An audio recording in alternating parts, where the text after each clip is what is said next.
Hello everyone, this is doctor Jivesh Yadav. तो AIPGT 2026 के लिए हम लोग मोस्ट इम्पोर्टेंट 30 टॉपिक देख रहे थे। सीरीज़ को कंटिन्यू करते हुए आज की क्लास में हम लोग टॉपिक नंबर 16 के विषय में बात करेंगे। स्टार्ट करते हैं। तो आज का टॉपिक रक्त पित्त निदान के विषय में यहाँ पे बताया गया है। तो रक्त पित्त निदान में सबसे पहले रक्त पित्त की यहाँ पे बताया गया है कि पित्त यथाभूतम लोहित पित्तम इति संज्ञा लभते, यानी कि रक्त पित्त को लोहित पित्त की संज्ञा आचार्य च रखने दी है। तो रक्त पित्त क्या है? लोहित पित्त की संज्ञा आचार्य च रखने दी है। फिर इसका निदान बताया गया है कि दधि दधि मंडोदक स्वीत्य कट्य अम्ल करंजको पसे।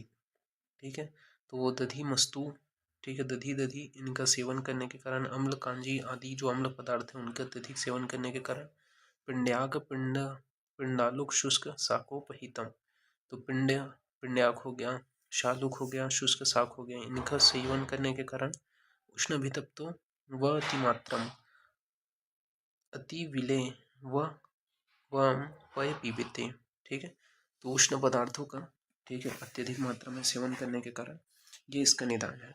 इसकी संप्राप्ति बताया गया कि उपयुक्त कारणों से पित्त प्रकोपित हो जाता है और साथ ही रक्त भी अपने प्रमाण में बढ़ जाता है तथा रक्त का प्रमाण बढ़ने से प्रकोपित पित्त सर्व शरीर में फैलकर यकृत प्लीहा से उत्पन्न होने वाले रक्त को लोहित वह स्रोतस के मुख को अवरुद्ध कर रक्त को दूषित कर रक्त पित्त रोग को उत्पन्न कर देते हैं।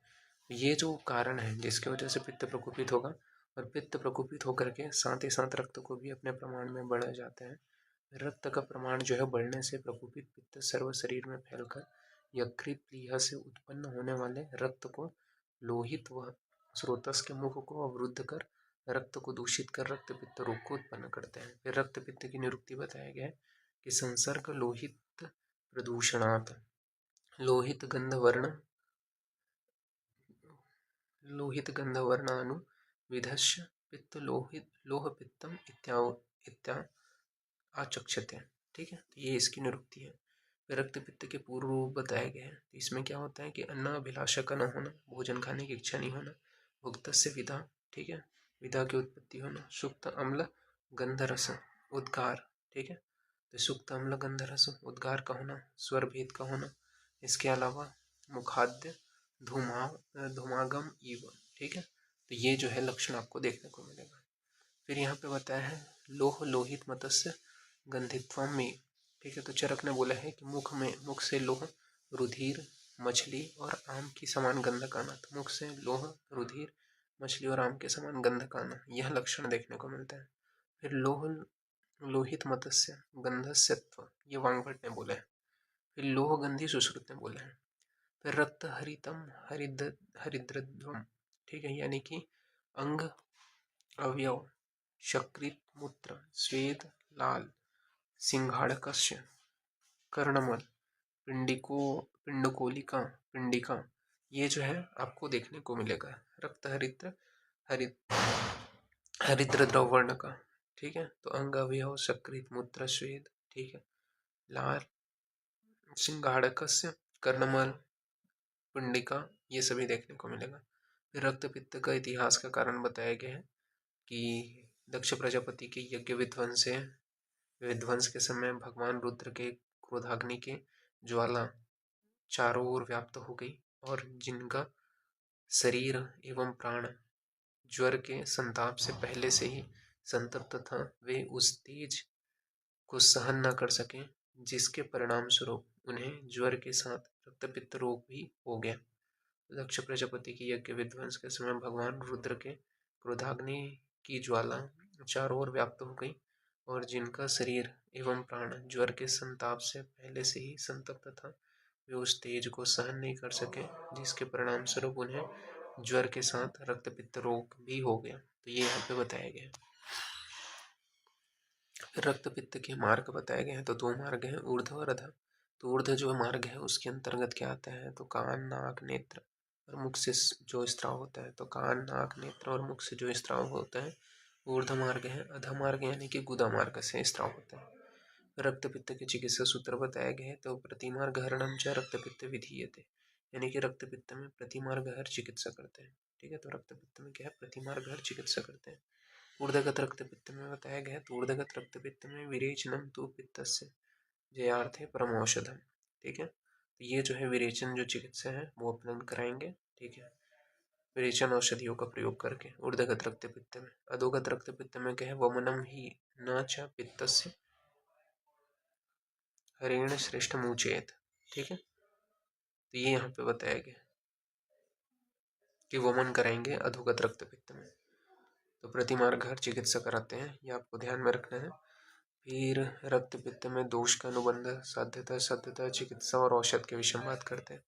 तो जैसे कि अगर बात करें ऊर्ध्वगत रक्त पित्त है, तो ऊर्ध्वगत रक्त पित्त में दोष अनुबंध पित्त और कफ का होगा, साध्य होगा, चिकित्सा में विरेचन कराएंगे, औषध में बताया गया कि कषाय, तिक्त रस प्रधान औषधि का प्रयोग करेंगे। ठीक है, तो ऊर्ध्वगत रक्त पित्त में दोष अनुबंध पित्त और कफ है, साध्यता असाध्यता साध्य है, चिकित्सा में विरेचन कराएंगे, औषध में कषाय, तिक्त रस प्रधान औषध का प्रयोग करेंगे। अधोगत रक्त पित्त है, तो दोष अनुबंध में पित्त और वात का होगा, साध्यता असाध्यता में याप्य होगा, चिकित्सा में वमन कराएंगे, केवल मधुर रस प्रधान औषध से अपन प्रयोग करते हैं, तो केवल मधुर रस प्रधान औषध का प्रयोग करेंगे।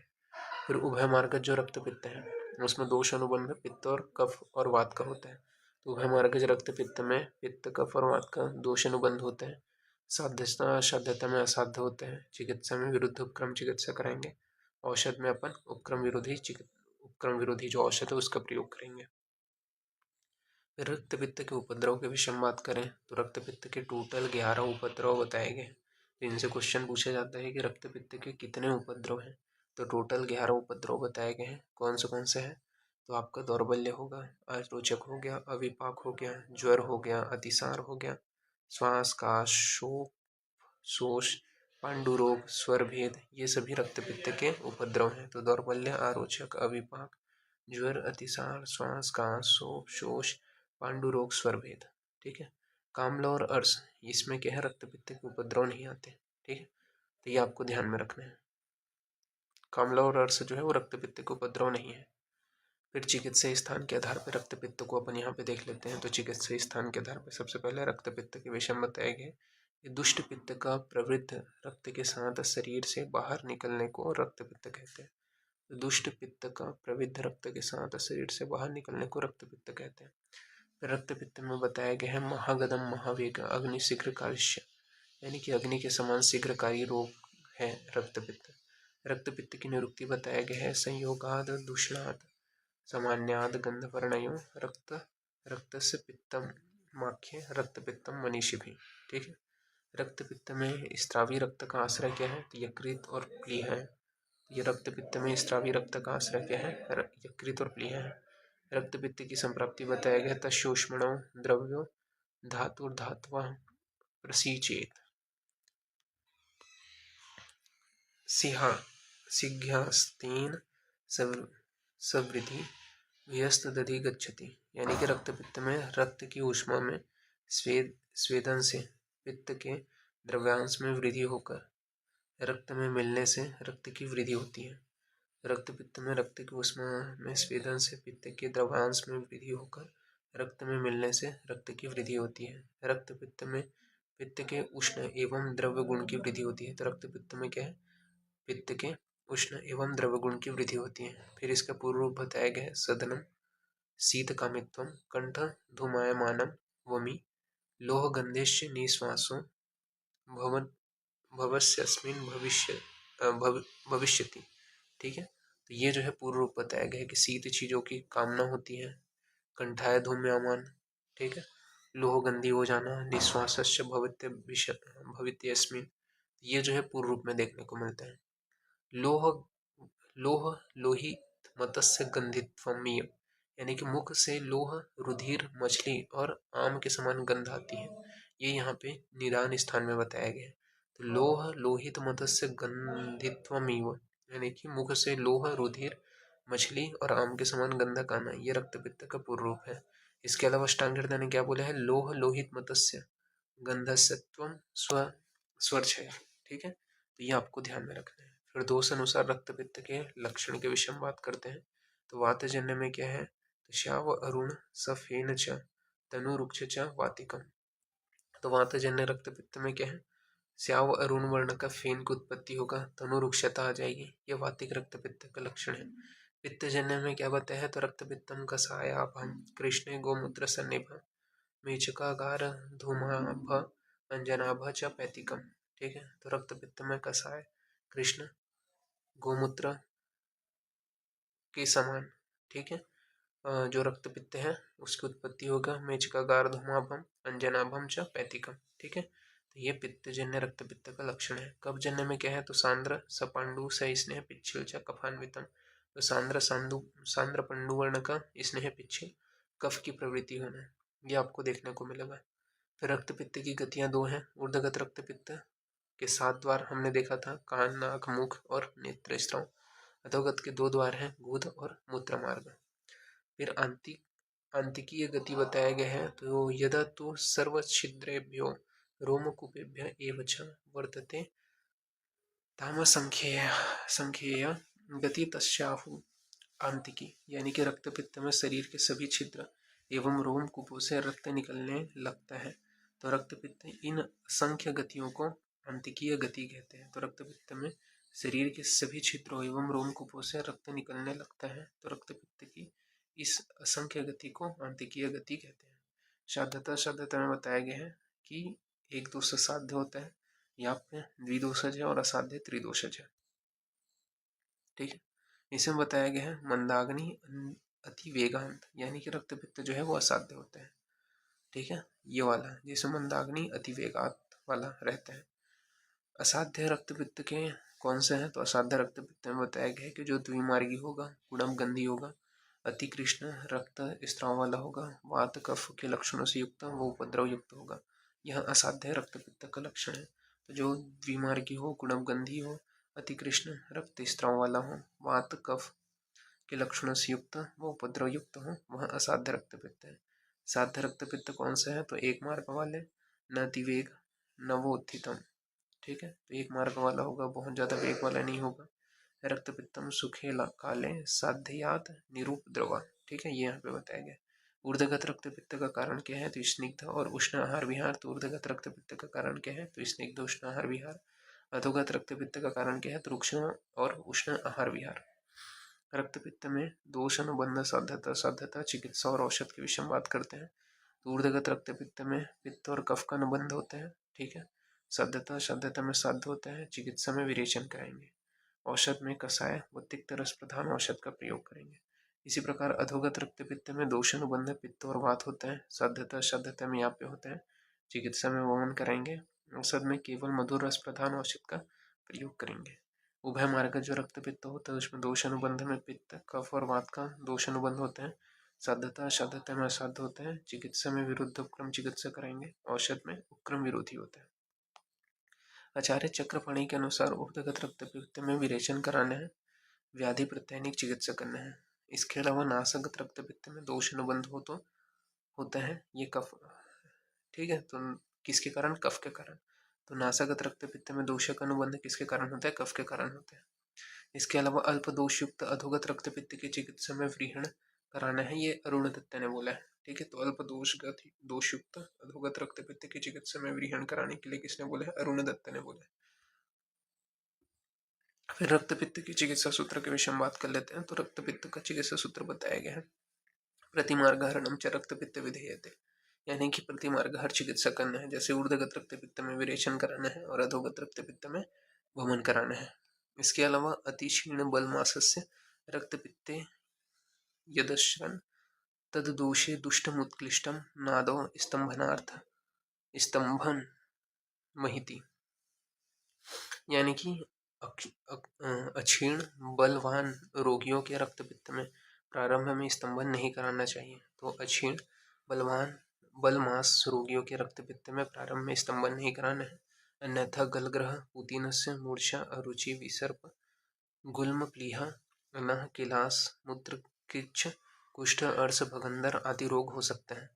मार्गो दोष अनुबंध च निधाने प्रसमीक्ष च लंघनम रक्त पित्तादो तर्पणम व प्रयोजयत, यानी कि रक्त पित्त में रक्त स्त्राव के मार्ग एवं दोषानुबंध पर विचार कर लंघन और तर्पण का आवश्यकता अनुसार प्रयोग करना चाहिए।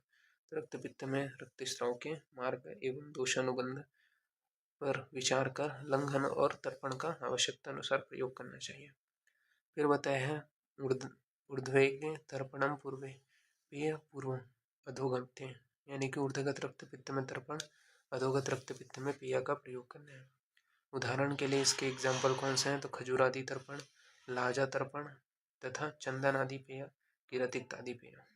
रक्त पित्त में पेय जल बताया गया है, कौन सा है आपका, तो रक्त पित्त में पेय जल है आपका टिंगबेर चंदन उशीर मुस्ता परपटके केवलम श्रीतम शीतम व दध्यात पीपासे, यानी कि सड़ंग पानी जो है उसका प्रयोग करना है। शुंठी को छोड़ करके शीत शीत करके उसका सड़ंग पानी का प्रयोग किया जाता है। फिर रक्त पित्त में आहार बताया गया है, पिसाले पिष्टकम निवारे कोर दूष प्रशांत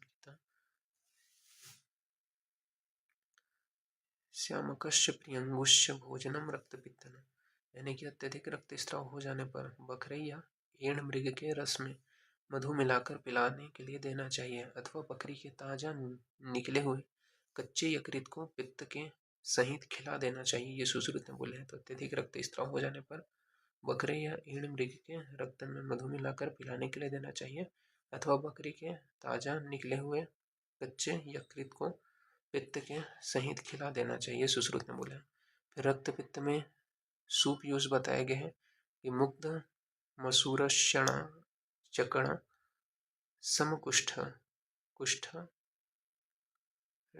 फला प्रशस्त सूप यूषार्थे कल्पिता रक्त पित्तन, यानी कि मुक्त मसूर चना अरहर और मोठ यूज ये रक्त पित्त में प्रयोग करना है। फिर दोषानुसार पथ्य बताए गए हैं कि कफानुगे यूष शाखा दध्यात वातानुरोगस, यानी कि ऊर्ध्वगत रक्त पित्त में पित्त और कफ का अनुबंध होता है, तो पथ्य में यूष और शाक का प्रयोग करेंगे।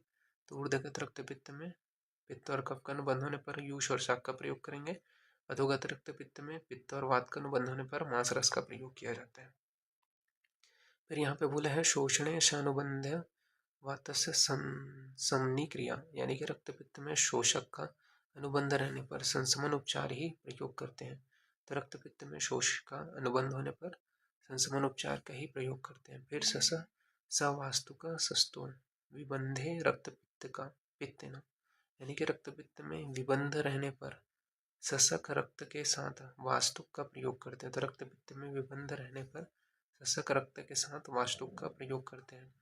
फिर बोला है सछौद्रे ग्रंथिते रक्ते लिहायत पारावत शक्रित, यानी कि रक्त पित्त में यदि रक्त में ग्रंथि का जमाव हो जाए तो कपूत विष्ठ को मधु के साथ चटाना चाहिए।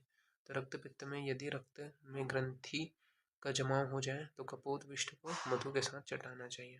फिर रक्त पित्त में चिकित्सकीय योग बताया गया है कि अरूषक अधिकवात का प्रयोग करना है, तो अरूषक मृद्विका पथ्यपात शर्करा का प्रयोग करना है, उशीर चूर्ण किरतिक्त आदि चूर्ण का प्रयोग करना है, वासाघृत में का प्रयोग करना है जिसमें वासा पुष्प 1 और जल 8 अनुपात में रहेगा, पंचमूलादि घृत हो गया, सतवीर्यादि घृत हो गया, इनका प्रयोग करना है।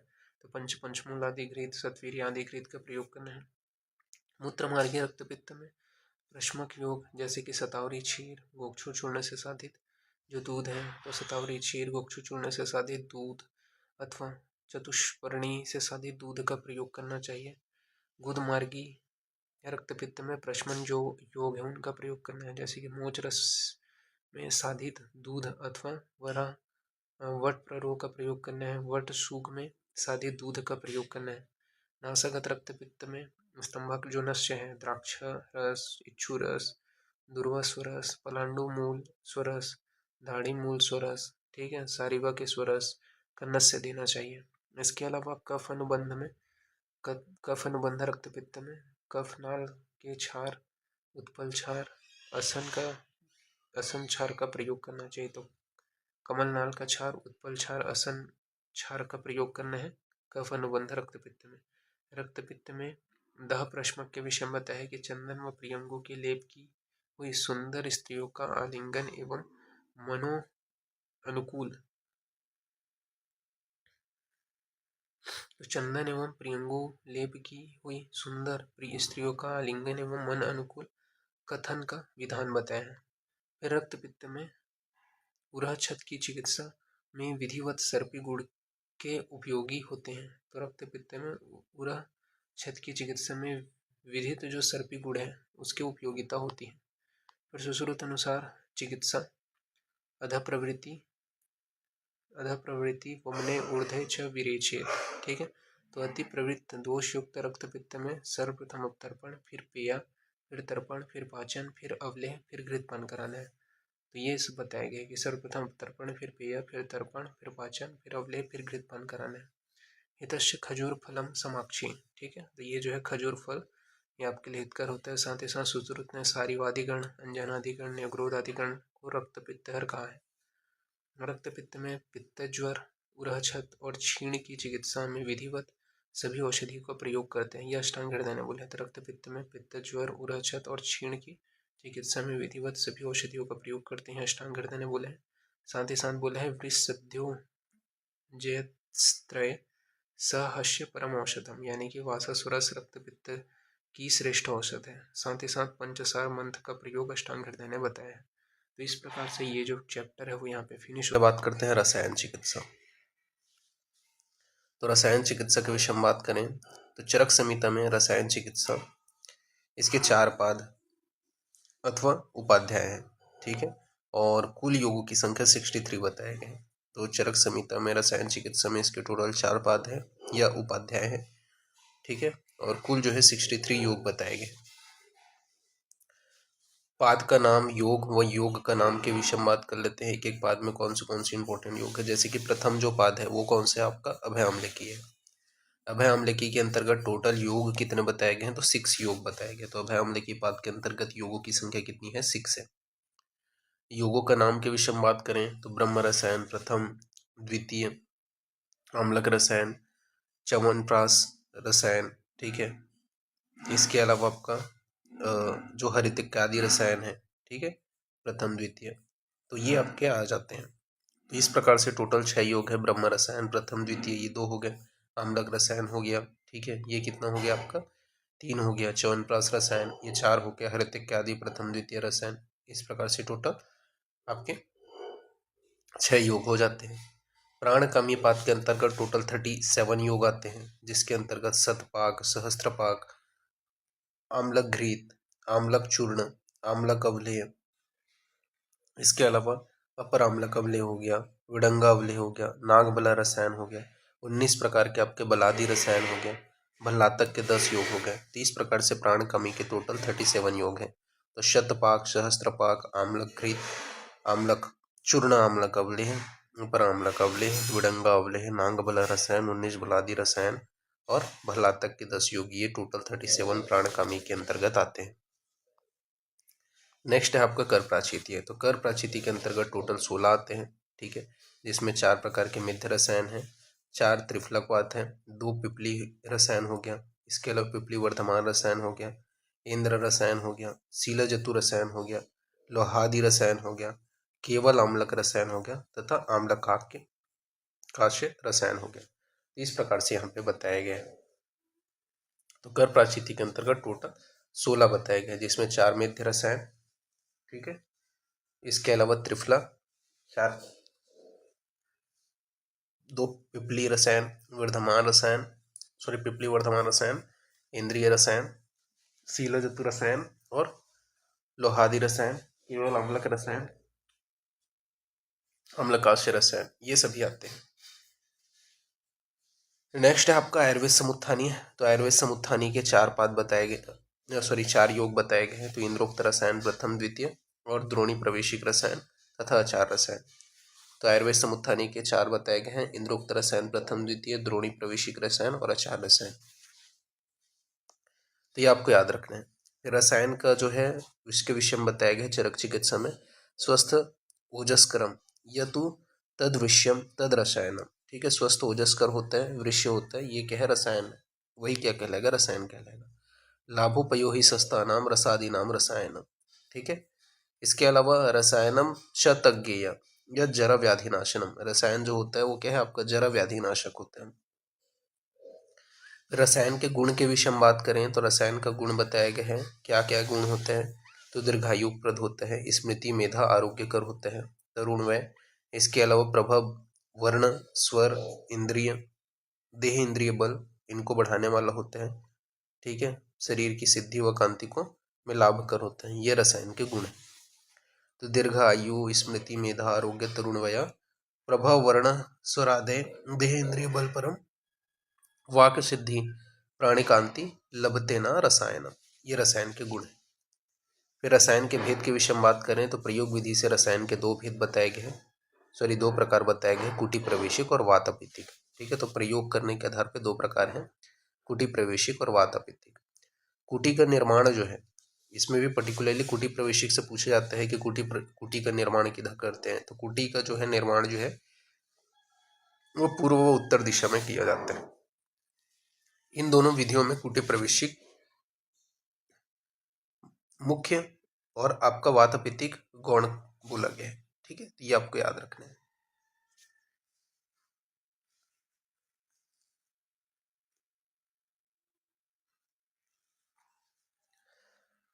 फिर रसायनों के प्रकार के विषय में बात करते हैं तो तीन प्रकार बताए गए हैं। कौन से हैं? काम्य हो गया, नैमित्तिक हो गया और अजस्त्रिक हो गया। तो काम में जो होता है, तो काम में रसायन जो होते हैं वो स्वस्थ व्यक्तियों में वय स्थापन, प्रभाव, वर्ण, मेधा को बढ़ाने वाला होता है। तो काम में रसायन क्या है? स्वस्थ व्यक्तियों में वय का स्थापन करने वाला, प्रभाव, वर्ण और मेधा को बढ़ाने हेतु काम में रसायन का प्रयोग करते हैं।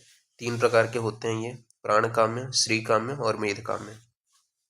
नैमित्तिक जो होते हैं वो किसी व्याधि को नष्ट करने हेतु नैमित्तिक का प्रयोग करते हैं। तो किसी व्याधि को नष्ट करने हेतु नैमित्तिक का प्रयोग किया जाता है।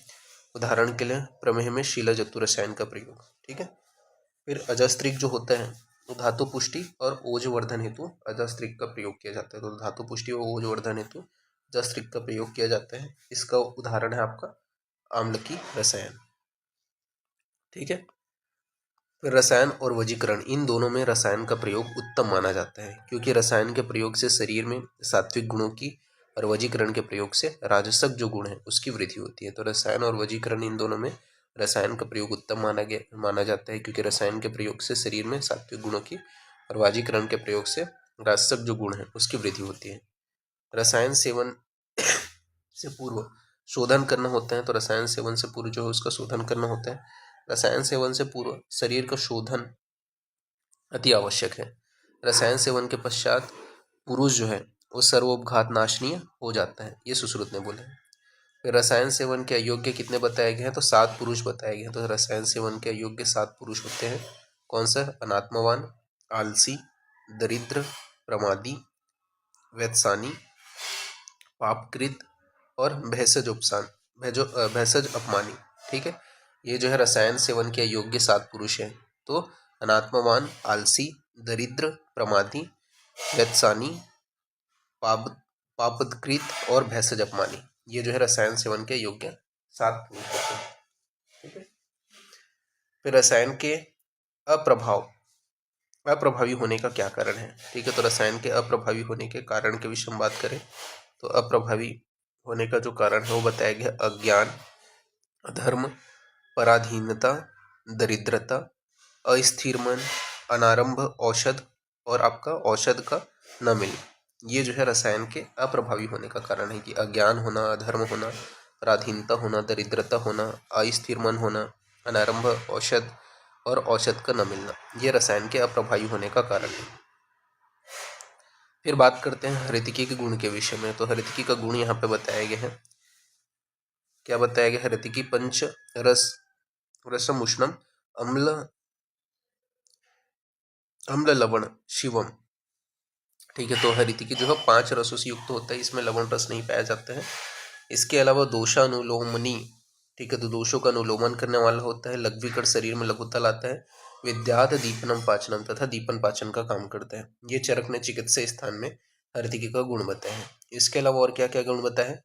आयुष्य पौष्टिकर, ठीक है, तो यानी कि आयु को बढ़ाता है, शरीर की पुष्टि करता है, धान्य व्यवस्थ स्थापनी, ठीक है, तो वय का स्थापन करने का काम करता है, सर्व रोगोपशमनी, सभी रोगों का उपशमन करता है, शरीर सर्व रोगों प्रशमनी, ठीक है, सभी रोगों का क्या है? प्रशमन करता है, बुद्धि इंद्रिय बलप्रदम, तथा बुद्धि व इंद्रिय को बढ़ाने वाला होता है। ये क्या है? हरितिकी का गुण बताया गया है। रोगाग्रता के विषय में बात करें तो इसकी रोगग्नता बताया गया अरसांसी ग्रहणी दोष पुराण विषम ज्वर। ठीक है, अर्स आदि जो हो गए रोग हो गए, ग्रहणी ग्रहणी दोष हो गया, इसके अलावा आपका पुराना जो विषम ज्वर है इसमें इसका प्रयोग किया जाता है। इसके अलावा स्मृति बुद्धि प्रमोह, ठीक है, वह तो स्मृति बुद्धि प्रमोह हो गया। ठीक है, इनमें जो है हृतिकी का प्रयोग करते हैं, ये इसकी रोगग्नता बताया गया है, तो ये आपको ध्यान में रखना है। फिर हृतिकी जो है निषेध किसमें किसमें है, तो हृतिकी जो है अजीर्ण हो गया, रुक्ष भोजी हो गया, ठीक है, उनको हृतिकी का सेवन नहीं कराना है। स्त्री से भी हो गया, उनको हृतिकी का सेवन नहीं कराना है। मद्य से भी हो गया, विष के कारण विष का सेवन करने से जिसका शरीर का कर्षण हुआ है, तृष्णा का रोगी है, क्षुधा का रोगी है, उष्णता से पीड़ित रोगी है, तो उसमें हृतिकी का जो सेवन है वो निषिद्ध है। तो ये हृतिकी का सेवन निषेध बताया गया है। हृतिकी और आम्लकी में क्या अंतर बताया गया, तो हृतिकी और आम्लकी में अंतर बताया गया है कि दोनों के गुण कर्म समान है, किंतु हृतिकी जो है वो उष्ण वीर्य व आम्लकी जो है वो शीत वीर्य का होता है। ठीक है, तो ये आपको ध्यान में रखना है। रसायन सेवन अवस्था के विषय में बात करें तो रसायन सेवन की जो एज है वो 16 से 50 वर्ष के बीच में जो है रसायन का सेवन कराया जाता है। ब्रह्म रसायन प्रथम के विषय में बात कर लेते हैं, तो ब्रह्म रसायन प्रथम के विषय में बताया गया है कि उसको बनाने के लिए क्या क्या कंटेंट है, उससे क्वेश्चन आते हैं। तो पंचानाम पंचमूलानाम भागान दशनोन्मूलितान हृतिकी सहस्त्र च त्रिगुण आम्लके नवम, यानी कि पंचमूल यानी कि 10-10 पल की मात्रा में, प्रत्येक जो पल है 2-2 पल की मात्रा में अपन पांचों पंचमूल को लेंगे। ठीक है, हृतिकी जो है वो अपन 1000 और आम्लकी 3000। ठीक है, तो वो अपने को लेना है हृतिकी के अंतर्गत। ठीक है, तो ये हो गया लघु पंचमूल, बृहद पंचमूल, जीवनी पंचमूल, मध्यम पंचमूल और तृण पंचमूल, ये सभी आपके आ जाएंगे। बात कर लेते हैं च्यवनप्राश रसायन। तो ये कंटेंट से क्वेश्चन पूछे जाता है क्या क्या है प्रथम ब्रह्म रसायन के कंटेंट में, तो याद रखना पांचों प्रकार के पंचमूल हैं। ठीक है, कौन से वो पंचमूल हैं, तो लघु पंचमूल, बृहद पंचमूल, जीवनी पंचमूल, मध्यम पंचमूल और तृण पंचमूल। ठीक है, हृतिकी कितने हैं, 1000 है, अम्लकी कितने हैं, 3000 है, तो ये चीज ध्यान में रखना। च्यवनप्राश रसायन में आंवलक जो है वो 500 है। च्यवनप्राश निर्माण के लिए आंवलक जो है वो कितना चाहिए, 500 चाहिए। क्वाथ द्रव्य जो है वो कुल 36 जो द्रव्य है उनको एक एक पल अपने को लेना है। प्रक्षेप द्रव्य जो है वो 7 अपने को लेना है। क्वाथ में अष्टवर्ग के घटकों में से महामेदा, क्षीरकाकोली तथा वृद्धि शामिल नहीं होते हैं। तो क्वाथ द्रव्य में अष्टवर्ग के घटक द्रव्यों में से महामेदा, क्षीरकाकोली और वृद्धि ये जो है शामिल नहीं होते हैं, तो ये आपको ध्यान में रखना है। मात्रा के विषय में बात करें तो मात्रा जो है बताया गया अस्य मात्रा। ठीक है, फल श्रुति के विषय में बताया गया है तो मेधा, स्मृति, कांति, ठीक है, तथा आयु प्रकर्षकर होते हैं, बल इंद्रियाणाम। ठीक है, तो ये जो है फल श्रुति बताया गया है, तो ये चीज ध्यान रखना। फिर बात करते हैं भल्लातक रसायन। तो भल्लातक रसायन में बताया गया कि भल्लातक के फलों का संग्रह सूचौ शुक्र व मासे, ठीक है, यानी कि ज्येष्ठ मास में या आषाढ़ के महीने में करना चाहिए। ठीक है, वो वांग भट्ट ने क्या बोला है, ग्रीष्म मास में करना चाहिए, ये वांग भट्ट का कथन है, तो ये चीज ध्यान रखना। भल्लातक रसायन के लिए भल्लातक का जो संग्रह है वो चरक ने यहाँ पे आपका ज्येष्ठ आषाढ़ बोला है, जबकि वांग भट्ट ने ग्रीष्म मास में बोला है। प्रयोग विधि क्या है, तो एक एक जो आपका भल्लातक है उसको बढ़ाते हुए 30 तक ले जाएंगे, फिर पुनः 30 से घटा करके 10 भिलावे तक भल्लातक लाएंगे, तो कुल 1000 भिलावे का प्रयोग करते हैं। भल्लातक के 10 योग हैं, कौन से हैं, तैल, सर्पी, छौद्र, पलल, क्षीर, लवण, गुड़, सत्तू, लवण, यूष, ये भल्लातक के 10 योग हैं। भल्लातक और आम्लक रसायन सेवन काल में अन्न जो है वो निषिद्ध होते हैं। तो भल्लातक और आम्लक रसायन सेवन काल में जो है अन्न निषिद्ध बताया गया है। भल्लातक सेवन से क्या है, भल्लातक सेवन में निषिद्ध कौन से है, तो कुल्थी हो गया, दही हो गया, सुक्त तैल हो गया। अग्नि सेवन विशेष रूप से निषिद्ध होते, ये वांग भट्ट ने बताया। भल्लातक के विशेष के विषय में बात करें, ठीक है, तो कफज रोग में इसका प्रयोग करते हैं, विबंध हो गया, ठीक है, इनमें जो है इसका प्रयोग किया जाता है। मेधा अग्नि का वर्धन करता है। ठीक है, तो ये जो है भल्लातक की विशेषता है। फिर मेध्य रसायन के विषय में बात कर लेते हैं। तो कौन सा हो गया, मंडूकर्णिका स्वरस, ठीक है।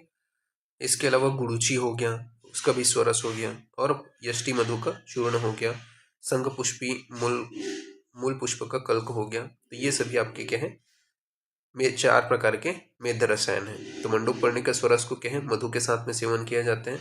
गुड़ुची का क्या है, स्वरस को जो है वो मधु के साथ में सेवन करते हैं।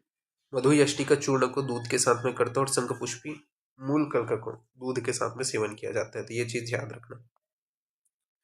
श्रेष्ठ जो मेध्य रसायन है उसके अंतर्गत शंख पुष्पी आता है, ठीक है। तो मेध्यानि चैतानि रसायनानि मेध्य विशेषण च शंख पुष्पी। इसके अलावा पिपली रसायन, तो पिपली रसायन में जो भावना है वो अपन किसका देते हैं, तो पिपली पिपली हो गया, कुंशकोदक क्षार हो गया, इससे जो है भावित करके घृत से भर्जित किया जाता है, ठीक है। साथ ही साथ इसमें जो है मिश्री जो है उसका प्रयोग करते हैं। तो ये जो है भावना बताया गया है पिपली रसायन में, ठीक है। इसका उपयोग कहाँ पे करते हैं, तो अर्श हो गया, ग्रहणी दोष हो गया, पांडु हो गया, विषम ज्वर हो गया, ठीक है। इसके अलावा स्वर वैषम्यता हो गया, पीनस हो गया, सोप हो गया, गुल्म हो गया, वात बलासक ज्वर हो गया, इन सभी में इसका प्रयोग करते हैं। तो उपयोग क्या है, अर्श, ग्रहणी दोष, पांडु, विषम ज्वर, इसके अलावा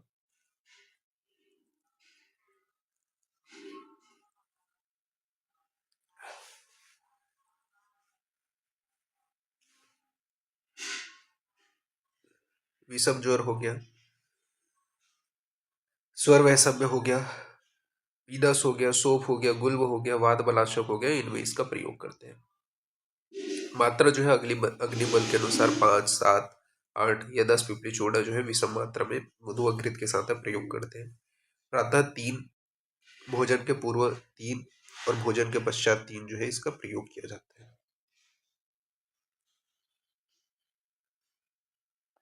ठीक है। फिर नेक्स्ट है आपका पिपली वर्धमान रसायन।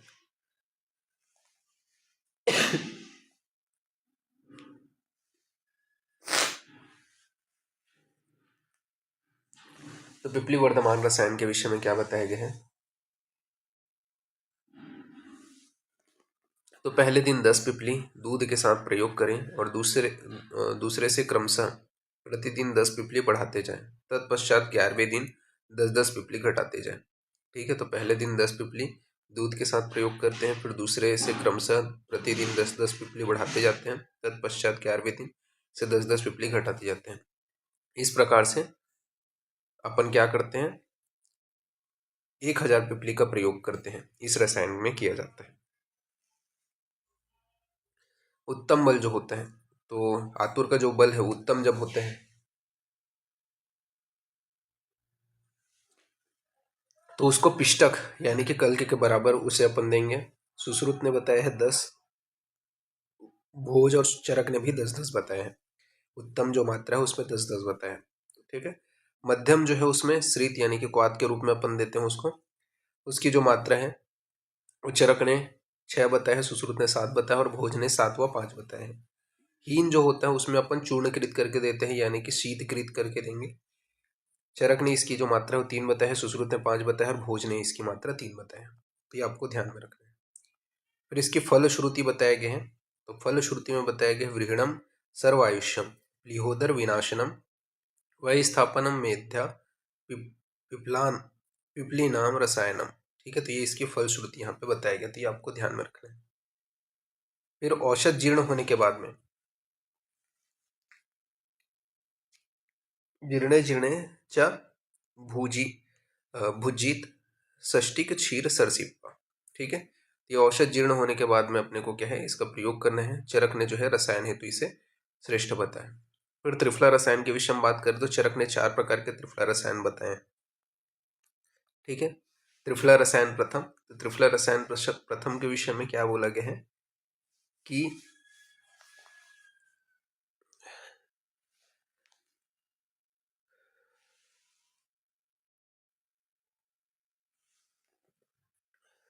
तो यहाँ पे आपका भोजन के पूर्व, ठीक है, जरणांतो जो है 2 विभूति का प्रयोग करना है, ठीक है। भोजन के बाद में भुक्ताद, ठीक है, 2 आम्ल सॉरी भोजन के बाद में 4 अम्लकी का प्रयोग करना है, ठीक है। और भोजन के जीर्ण होने के बाद में 1 हरतिकी का प्रयोग करने के विषय में बताएं, ठीक है। तो त्रिफला रसायन प्रथम के अंतर्गत त्रिफला का सेवन 1 वर्ष तक अपने को करना है, और उसकी जो मात्रा है भोजन के पूर्व 2 विभूतिकी, भोजन के बाद 4 अम्लकी और भोजन के जीर्ण होने पर 1 हरतिकी बताए गए। तो ये आपको याद रखना है। फिर शिलाजतु रसायन के विषय में बताया गया कि शिलाजतु का जो रस होता है अनम्ल होता है, कषाय होता है, विपाक जो है वो कटु होता है, वीर्य जो है अनुष्ण शीत होता है। ये जो है शिलाजतु के गुण बताए गए कि रस अनम्ल, कषाय, विपाक, कटु, वीर्य, अनुष्ण, शीत होते हैं। शिलाजतु की उत्पत्ति सोने से तथा रजत से, ताम्र से और कृष्ण लौह से होती है। तो शिलाजतु की उत्पत्ति सोने से, रजत से, ताम्र से और लौह से होती है, यहाँ पे बताया गया है। फलश्रुति के विषय में बताया गया है कि जरा व्याधि का प्रशमन करने वाला होता है, ठीक है। देह दृढ़कर होते हैं, मेधा स्मृति, ठीक है, तथा मेधा स्मृति को बढ़ाने वाला होता है। शिलाजतु की मात्रा प्रबल मात्रा 1 पल 7 सप्ताह तक, मध्यम मात्रा आधा पल 3 सप्ताह तक और अवर मात्रा 1 कर्ष 1 सप्ताह तक बताया गया। तो प्रवर मात्रा 1 पल 7 सप्ताह तक, मध्यम मात्रा आधा पल 3 सप्ताह तक और अवर मात्रा 1 कर्ष 1 सप्ताह तक बताया गया। शिलाजतु के भेद के विषय में बात करें तो 4 प्रकार बताए गए हैं: स्वर्ण, रजत, ताम्र, लौह, ठीक है। लौह जो होते हैं उत्तरोत्तर श्रेष्ठ होता है, ये यहाँ पे आपका बताया गया है। भेद के विषय में बात करें तो स्वर्ण शिलाजतु जो होता है उसका रस मधुर तिक्त होते हैं, विपाक कटु होते हैं, वीर्य शीत होते हैं, वर्ण जो है वो जप जपकुसुम निभम बताया गया है, और दोष जो होते हैं वात पित्तज दोष होते हैं। रजत जो शिलाजतु होता है उसका रस कटु होते हैं, विपाक जो है स्वादु होते हैं, वीर्य शीत होते हैं, वर्ण श्वेत होते हैं और दोष जो है वो कप पित्तज होते हैं। ताम्र जो शिलाजतु होता है इसका रस कैसा होता है तो तिक्त होते हैं, विपाक कटु होते हैं, वीर्य उष्ण होते हैं, वर्ण जो है वो आपका वहनी कृष्णाप बताया गया और दोष जो है वो कफज दोष होते हैं।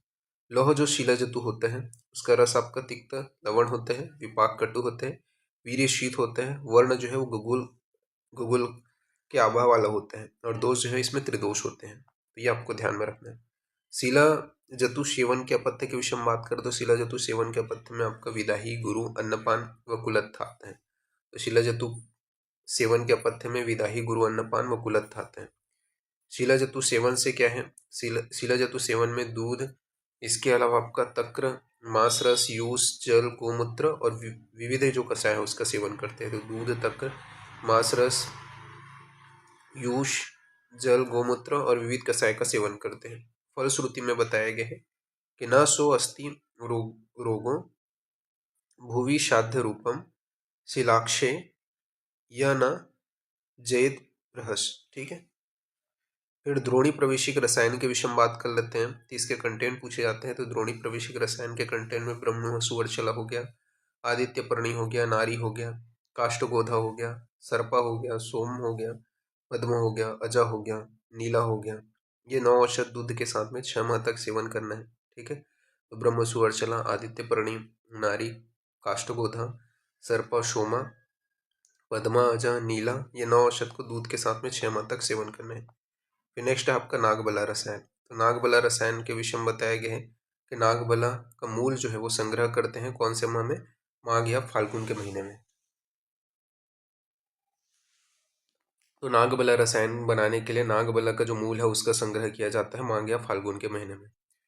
आचार्य जो रसायन है वो श्रेष्ठ रसायन जो है उसे चरक ने बताया, तो आचार्य रसायन को श्रेष्ठ रसायन चरक ने बोला है। वास्तव में यह एक प्रकार का मानसिक रसायन है जिसमें रसायन औसत के प्रयोग के बिना भी केवल सदाचार या सद्वृत्त पालन करने से शरीर व मन का रसायन वत प्रभाव पड़ता है। तो ये बताया गया है कि वास्तव में ये एक प्रकार का क्या है, मानसिक रसायन है जिसमें रसायन औषध का प्रयोग के बिना भी केवल सदाचार या सद्वृत्त का पालन करने से शरीर व मन पर रसायनवत प्रभाव पड़ता है। आचार्य जो रसायन है उसमें शामिल जो द्रव्य हैं वो 2 हैं, क्षीर और घृत। आचार रसायन में शामिल औषध द्रव्य जो है वो 0 बताए गए। फिर पंचार विंद रसायन के विषय में बात करते हैं। तो पंचार विंद रसायन में बताया गया है कि बीज, मृणाल, कमल केसर, कमल पत्र, कमल बीज, ठीक है, कमल बीज का कल्क, स्वर्ण क्षीरी, स्वर्ण क्षीर सर्पी सेवन करना है, ठीक है, मतलब स्वर्ण क्षीरी का जो सर्पी है उसके साथ में इसका सेवन करना है। ये क्या है, पंचारविंद रसायन के विषय में बताया गया है। फिर नागबला रसायन के विषय में बताया गया कि नागबला का मूल का संग्रह शरद ऋतु में पुष्प नक्षत्र में करना चाहिए, नागबला रसायन के लिए। फिर इसके बाद में चित्रक रसायन के 3 भेद बताए गए, पित्त शीत अशीत, ठीक है। अशीत जो है उत्तरोत्तर गुण वाली होती है। नरसिंह जो घृत है उसको सर्व रोग भयनाशक बताया गया, और नरसिंह तैल को केश कृष्णाकारक बताया गया। तो ये चीज याद रखना है, नरसिंह घृत को स्वर्ण रोग भयनाशक और नरसिंह तैल को केश कृष्णाकारक बताया गया। तो ये विशेष रूप से ध्यान में रखना है। तो इस प्रकार से ये टॉपिक फिनिश होते हैं। नेक्स्ट क्लास में आगे कंटिन्यूएशन करेंगे, ठीक है। तो अभी के लिए इतना ही, थैंक यू।